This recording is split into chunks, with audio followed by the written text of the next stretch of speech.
십몇 년 만에 다시 꺼내본 피스파이스가 아직도 잘 돌아가니까 뭔가 뿌듯합니다. 뿌듯해. 왜냐하면 콘덴서가 충전되느라고 전압이 느려진다. 이렇게 생각하시면 안 헷갈리시겠죠? 이해가 되시죠? 그래서 용량기를 거치면 전압이 늦어지고 유도기를 거치면 전류가 느려진다. 이렇게.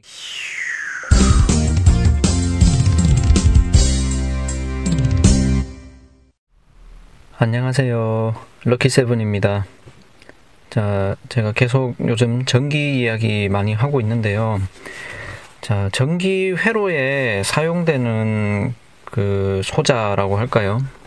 그런 것들 중에 교류에 대해서 굉장히 좀 특별한 특징을 갖는 것들이 몇 가지 있습니다. 대표적으로 콘덴서하고 코일이죠.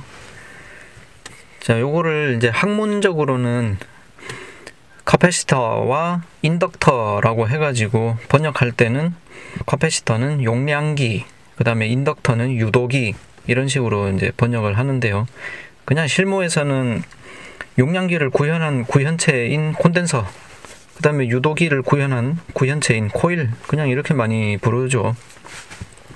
현업에 그쵸, 이쪽 업계에 계신 분들은 제가 뭐 굳이 설명을 안 해도 교류에 대해서 유도기와 용량기가 갖게 되는 특징에 대해서 잘 알고 계시리라고 봅니다만은 혹시나 잘 모르시는 분이나 혹은 이쪽 업계 이외의 분 중에 관심 있으신 분들께 도움도 되거니와 조금 재미있기도 한 현상이기 때문에 오늘 소개를 해드리겠습니다. 자, 이론을 먼저 그러니까 딱딱하지 않게 가볍게 짚고 넘어가면요. 용량기, 즉 커패시터는요. 교류에 대해서는 전류가 잘 통한다라는 특징이 있습니다. 반면에 직류를 넣으면요. 커패시터는 얘가 충전되는 동안에 아주 극히 짧은 순간 전류가 흐르다가 충전이 다 되고 나면은 더 이상 전류가 흐르지를 못해요. 왜냐하면 공급된 전압이랑 충전된 전압이 같아지니까 전이차가 없어져 버리잖아요. 그러면 이제 전류가 못 흐르죠. 그런데 교류는 전압이 수시로 바뀌잖아요. 그러니까 충전과 방전을 거듭하면서 이 전류가 왔다 갔다 할 수 있는 거죠. 자, 요게 이제 콘덴서의 첫 번째 특징이고, 두 번째 특징이 뭐냐? 위상 차이를 만들어낸다라는 것입니다. 이게 교류 회로에서 굉장히 중요한 특징이죠. 정상적인 경우라면요. 그러니까 교류 회로에 순수하게 용량성 그 부하나 혹은 유도성 부하가 없이 순수하게 저항성 부하만 있다면요. 그 회로에 흐르는 전압과 전류는 정확하게 비례를 하게 될 텐데, 여기다가 용량기를 끼워 넣게 되면은 이제 전압과 전류가 위상차가 나게 되는데, 그 유도기도 마찬가지예요. 유도기나 용량기가 둘 다 교류에서 위상차를 만들어내는데, 자, 이제 헷갈리는 게 어디서 이런 얘기는 들어봤기 때문에 위상차가 난다는 것까지는 알아. 그리고 거기서 한 발짝 더 나가면은 위상차이가 90도가 난다는 것까지 알아. 그런데 뭐가 먼저냐? 전류가 먼저냐? 전압이 먼저냐? 이게 항상 헷갈릴 수가 있거든요. 이상하다. 용량기가 전압이 90도 빨라졌던가? 아니야. 유도기가 전압이 90도 빨라지는가? 이렇게 헷갈릴 때가 있죠. 근데 그 유도기와 용량기의 원리나 특징에 대해서 조금 곰곰이 생각을 해보시면은 어렵지 않게 유추를 해내실 수가 있습니다. 아까 제가 용량기에 전압이 충전되는 이야기 잠깐 했는데요. 그쵸. 전압을 걸면은 이게 바로 만충 전압에 이르는 게 아니라 아주 극히 짧은 시간이기는 하지만은 전류가 어느 정도 흘러 들어가야 충전이 되어야 만충 전압에 다 도달하는 거죠. 그러니까 전류가 먼저인 거예요. 용량기의 경우에는 전류가 먼저 흐르고 그 전류가 어느 정도 흘러줘야 그 다음에 전압이 피크에 다다르게 되는, 그러니까 전류에 비해서 전압이 위상이 90도가 늦어지는 게 용량기입니다. 자, 이제 유도기 이야기를 해보면요. 코일이라고 했죠. 코일은 자 반대로 직류는 전류가 아주 잘 흘러요. 그런데 교류를 걸어보면요. 전류가 잘 못 흘러요. 단적인 예로 제가 앞서 변압기 동영상 몇 차례 보여드렸잖아요. 변압기가 코일이잖아요. 자, 단권형 변압기를 생각하셔도 좋고 복권형인데 2차 코일에 아무것도 부하를 달지 않아서 2차 코일이 개방되어 있다고 생각해 보세요. 그러면 2차 코일은 그냥 없는 거나 마찬가지죠. 1차 코일을 교류 전원에다가 중간에 아무 저항 없잖아요. 그냥 접속하거든요. 근데 아무 문제가 안 생기죠. 이거 보십시오. 권선을 쭉 펼쳐놓으면은 그냥 구리 선이잖아요. 쇼트잖아요, 쇼트.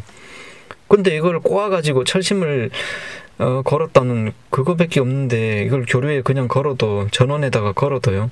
뭐 쇼트 나가지고 불나거나 스파크 튀거나 차단기 내려가거나 이런 일이 없죠. 왜냐? 교류는 코일을 못 흘러요. 반면에 직류는 잘 흐른다고 했잖아요. 그 변압기 있죠. 코일. 이거 직류 전원에다가 그냥 접속하면은 큰일 납니다. 그냥 흘러버리기 때문에 터져버리는 거죠.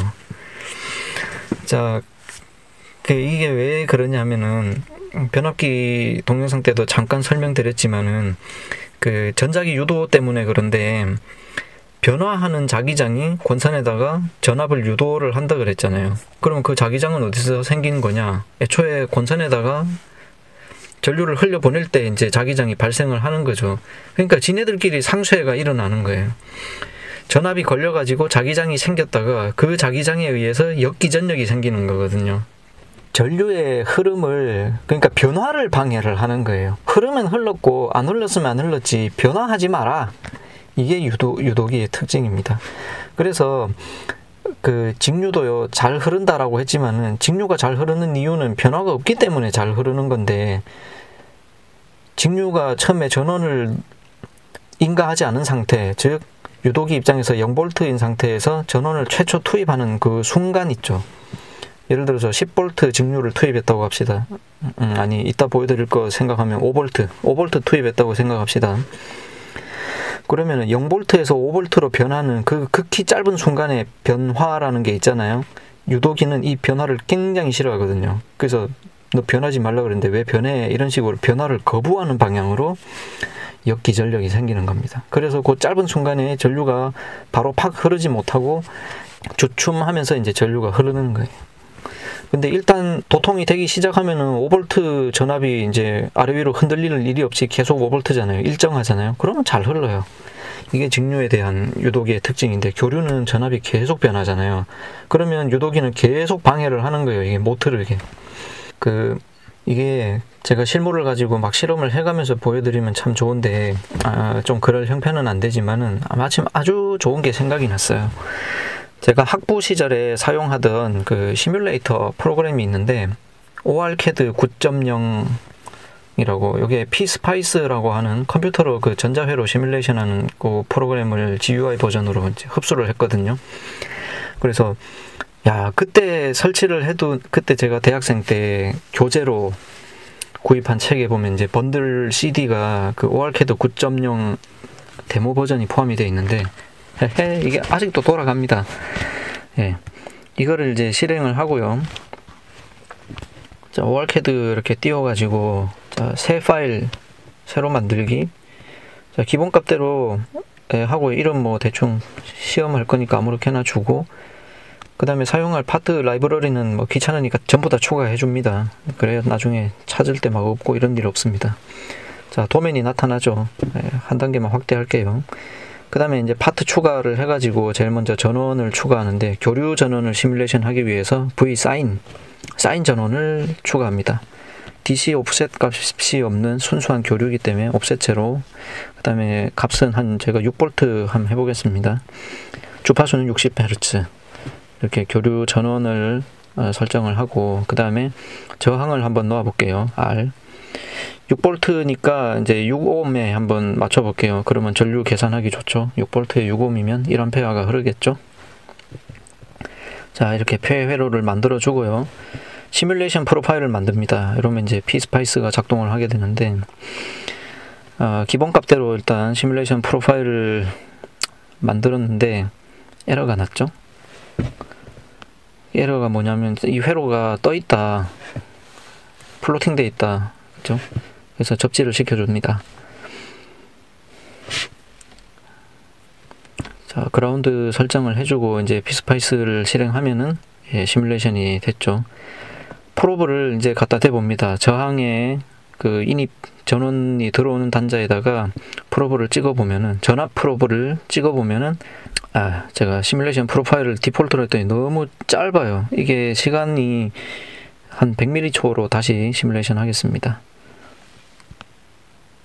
자, 100mH를 주고 시뮬레이션 다시 했더니, 자, 이렇게 예쁘게 사인 곡선이 나타났죠. 보시면 이제 사인이 딱 6주기가 들어있습니다. 100mH니까, 그죠? 1000mH, 1초면 이제 60개 들어가는 거죠. 60Hz짜리 전원이니까. 자, 이번에는 전류 프로브를 한번 찍어 보겠습니다. 이 저항에 흘러드는 유입 전류가 얼마냐, 이렇게 보면은 플러스 마이너스 1A씩 똑같은 위상으로 사인 곡선이 나타나죠. 예. 그러니까 순수 저항성 부하일 때는 교류 전원에 대해서 이렇게 전압과 전류의 위상이 똑같습니다. 자, 이번에는 여기다가 인덕터를 한번 추가를 해 볼게요. 그 유도기 코일. 자, 이렇게 되면은 이 코일에 흐르는 전류가 어떻게 되느냐. 자, 회로를 이어주고 프로브를 코일에 인입 전류 측정하는 곳에다 놓고 다시 시뮬레이션을 해봅니다. 자, 보시다시피 전류의 위상이 이렇게 아까랑 보신 거랑 똑같은 사인 곡선이 나오고 있는데, 전압 프로브로 바꿔서 한번 측정해보면 어떻게 되나 보십시오. 자, 사인 곡선인데 위상이 어떻게 됐죠? 90도 당겨졌죠? 빨라졌죠? 자, 애초에 전원 투입한 게 있는데 그 전압보다 이게 실제로 빨라졌다고 보면은 안 되는 거고, 그러니까 거꾸로 전류가 위상이 90도 늦어졌다라고 이렇게 생각을 하시면 됩니다. 즉, 유도기는 전류의 변화를 방해를 하기 때문에 전류가 90도 늦어진다, 이렇게 기억을 해주시면 좋겠고요. 자, 이제 그 코일 떼내고 콘덴서, 카패시터, 용량기를 걸어 보겠습니다. 자, 시뮬레이션 다시 해가지고 전압 프로브 한번 찍어 볼게요. 전압이 어떻게 뜨나 보면은, 자, 콘덴서 입력 측 전압이 전원 측 그 사인 곡선과 똑같은 위상으로 이렇게 떴죠. 자, 그러면 이제 전류 프로브를 한번 찍어 보겠습니다. 전류가 어떻게 되나. 자, 시뮬레이션 결과 보시면 전류 파형이 90도 당겨져 있죠. 빨라져 있죠. 그러니까 이것도 마찬가지로 뭐 걸어준 전류가 있는데 그거보다 앞서서 이게 빠르게 흐를 수는 없는 거니까 전류를 기준으로 하고 보면 전압이 90도 느려진 겁니다. 왜냐하면 콘덴서가 충전되느라고 전압이 느려진다, 이렇게 생각하시면 안 헷갈리시겠죠? 이해가 되시죠? 그래서 용량기를 거치면 전압이 늦어지고 유도기를 거치면 전류가 느려진다, 이렇게 기억하시면 되겠습니다. 자, 이제 교류 치우고 직류를 걸어 볼 건데요. 직류를 그냥 애초에 이 시뮬레이터에다가 직류를 넣어버리면 처음부터 끝까지 시종일관 똑같으니까 뭔가 변하는 순간을 볼 수가 없어요. 그래서 직류는 직류인데 변하는 직류, 그러니까 구형파를 넣겠습니다. 여기 적당하게 이제 클럭을 집어넣는데 지속시간을 ON 5mH, OFF 5mH, 요게 교대로 변하는. 이게 전압을 따로 설정을 안 했는데 전자회로용 클락이기 때문에 5V짜리 전원이라고 생각을 하시면 되겠고요. 5V 전원을 5mH 간격으로 껐다 켰다 한다고 보시면 돼요. 자, 이렇게 시뮬레이션을 돌려가시고 프로브를 찍어 보면은요. 자, 콘덴서 단에다가 전압 프로브를 찍어서 이렇게 보시면은, 자, 전압이 이렇게 걸리죠. 전압이 보시면은 0V에서 5V 이렇게 그대로 다 걸립니다. 그러니까 이 저항단에서는 전압 강화가 일어나지 않았다? 전류를 걸면 어떻게 될까요? 보세요. 이 전압이 변화하는 그 순간순간에만 아주 임펄스와 같은 극히 짧은 순간에 전류가 흐르고 중간에는 다 제로죠. 못 흐르는 거예요, 이게. 5V의 전압이 인가가 되어 있는데 전류가 흐르지 못하고 제로에 깔려 있는 거 보셨죠? 그러다가 이제 방향이 변할 때, 그러니까 콘덴서가 충전될 때 충전 방향으로 전류, 방전될 때 방전 방향으로 전류, 이렇게 잠깐씩 흐르는 거예요, 순간적으로. 그러니까 직류는 카패시터를 통과하지 못한다, 이렇게 이해를 하시면 되고, 자, 이제 인덕터로 바꿔가지고 한번 봅시다. 자, 인덕터는 전압이, 그죠? 중간중간에 이렇게 서지 같은 게 보이죠. 전압 값을 보시면은 걸어준 전압보다 훨씬 그 큰 전압이 음수 값으로 이렇게 걸리거든요. 이게 역기전력인데 이게 재밌는 게 두 가지가 있죠. 역기전력의 크기는 입력한 전압보다 훨씬 클 수 있다는 거 하고, 그 다음에 전압의 방향이 반대다라는 거. 그러니까 이게 전류가 못 흐르게 방해를 하는 거예요. 전압이 변하게 되는 그 순간에. 그리고 그 중간에는 전이차가 0이 돼버리는 거죠. 이 인덕터는 직류에 대해서는 도체와 같기 때문에. 자, 반면에 전류를 보시면 이렇게 다 흘러버립니다. 도체와 같으니까. 이렇게 보시면 되겠습니다. 아, 참 이게 십몇 년 만에 다시 꺼내본 피스파이스가 아직도 잘 돌아가니까 뭔가 뿌듯합니다. 뿌듯해. 그때 대학생 시절의 추억도 다시 되살아나는 것 같고. 예, 아무튼 오늘 영상도 재미있게 봐주셨으면 좋겠고요. 짧게 하려고 그랬는데 어째 이렇게 할 때마다 길어진지 모르겠습니다. 자, 다음에 더 재밌고 유익한 영상으로 찾아뵙겠습니다. 시청해주셔서 감사합니다.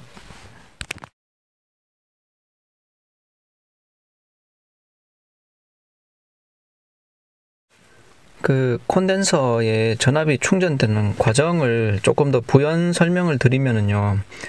콘덴서 구조는 아시는 분들은 아시겠지만은 두 전극판, 평행한 전극판 사이에 아주 좁은 틈을 만들어 가지고 그 안을 부도체로 이렇게 채워 넣게 되는데, 여기에 전압을 걸었을 때 이 전극판이 대전이 된 그 상태를 유지하게 만드는 거거든요.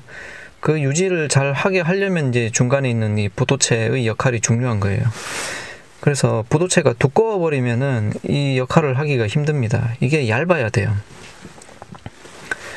그래서 전류를 흘러 넣으면요, 그 부도체를 구성하고 있는 원자 하나하나가 처음에는 아주 불규칙하게 그 전자와 원자 핵의 플러스 마이너스 배열이 불규칙하게 흩어져 있다가 이게 전압을 인가를 하면은 그 전압의 방향에 맞게 그 인력과 청력이 작용을 하잖아요. 플러스와 마이너스 사이에 인력이 생기고 같은 극끼리는 청력이 생겨서 플러스 극판 쪽으로는 마이너스 방향으로 원자가 자리를 잡고, 또 마이너스 극판 쪽으로는 플러스 방향으로 원자가 자리를 잡습니다. 그래서 원자가 자리를 잡는 개수가 일정 수준이 되어감에 따라서 이제 이 극판의 대전 전압이 얼마다 이렇게 나타나겠죠. 그러니까 원자가 많이 정렬이 될수록 전압이 올라가겠죠. 근데 인가해준 전압 이상으로 원자가 정렬이 될 수는 없는 거니까 딱 인가해준 전압만큼 이제 충전이 되는데, 자, 원자가 자리를 잡기 위해서는 에너지가 필요하잖아요. 그러니까 그 원자가 자리를 잡는 동안에 그 소량의 에너지를 공급하기 위해서 전류가 흐르는 거예요, 잠시. 그러다가 이 만충 전압에 다다르게 되면은 더 이상 정렬이 안 일어나니까 전류도 안 흐르는 거죠. 예, 이게 이제 콘덴서의 원리인 거고. 그 다음에 인덕터 아까 얘기하다가 그 역기전력이 인가 전압보다 클 수 있는 거는요, 자, 전류가 갑자기 변했기 때문입니다. 뭐 아까 예로 들은 거는 5V니까 5면 5, 그 다음에 뭐 특정한 전압, 뭐 예를 들어서 1도 좋고, 뭐 1이 아니라 0.1도 좋고 N이라고 합시다. 얼마의 값이 있다가 끊으면 바로 0이잖아요. 그러니까 아주 그 접선면이 날카로워지는 거죠. 여기에 기울기를 구할 수 있느냐? 못 구하죠. 왜냐? 무한대로 발산해 버리니까. 그래서 수학적으로, 이론적으로 쳐버리면은 이런 구형파의 그 변화량이라는 거는 무한대거든요. 무한대. 그런데 현실 세계에는 무한대라는 건 사실 있을 수 없고, 여러 가지 현실적인 여건이나 주위 환경 같은 걸 이제 고려했을 때 상상 이상으로 큰 전압이 나타날 수 있다. 예, 이 정도로 생각을 하시면 되겠습니다. 그러니까 전류의 변화가 많지 않을 때에는 이 반발하는 힘도 많지 않은 거예요, 인덕터가.